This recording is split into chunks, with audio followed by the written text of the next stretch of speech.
I did a post recently showing a bad example of an email, and I showed that email in the post, and the most common response I got was not really in relation to how bad the email was, but instead the majority of you wanted to point out that this person had an AOL email address.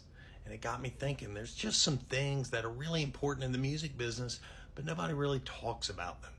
And so I want to talk about them. I'm going to go through 5 things that are very difficult to teach, but I'm going to do my best in teaching these things and sharing these things. And at the end of this video, I'm going to ask you to make any comments so that I can, and questions, so that I can do some follow-up videos on these topics. They're not easy subjects to knock out in one video, but I'm hopeful to do some follow-up. Number one, let's start with the obvious. Don't use an outdated email service. The outdated email service in and of itself isn't so bad. It's the curiosity in our minds as to whether or not that translates into other aspects of your career.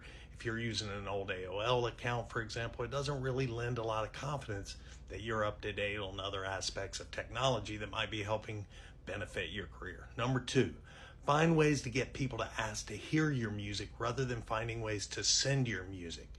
All the time I get this question, can you get me the email address for so-and-so because I'd love to send them my music. I'm sorry, it just doesn't work that way. Instead, try to develop relationships with people to the point where they ask you to send them your music. Number 3, pay very close attention to other artists in your genre, their recordings, their websites, their socials, their image. You don't want to be like everyone else.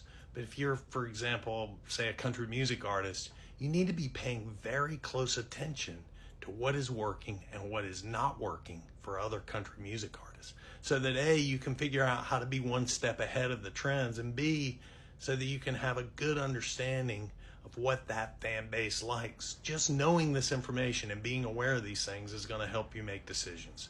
Number 4, set goals that you control. Things like, I want to get a record deal. That's more like a manifestation than a goal. Goals are things like, I want to co-write with 15 people this year, or I want to launch a new website by June. Number 5, learn how to sell yourself. This is hard. I often think reading books on good salesmanship would be more valuable to some artists than reading books on the music industry. For starters, don't look at selling yourself as a bad thing. We all do it, we just do it in different ways. But do all that you can to learn the most effective ways to do this. And there are indeed entire books written on this topic. But one of the biggest mistakes I see is when an artist starts talking about themselves rather than letting others do that talking for them.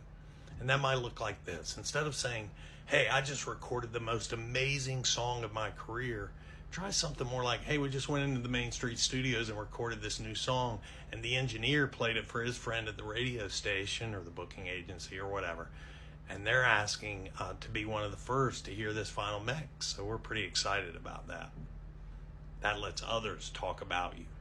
Learn to share accolades and important info without sounding like you're tooting your own horn. Ask me any questions about these 5 topics in the comments below, and I'm going to try to do some elaboration, some follow-up videos. These are tough topics, and I hope I can help.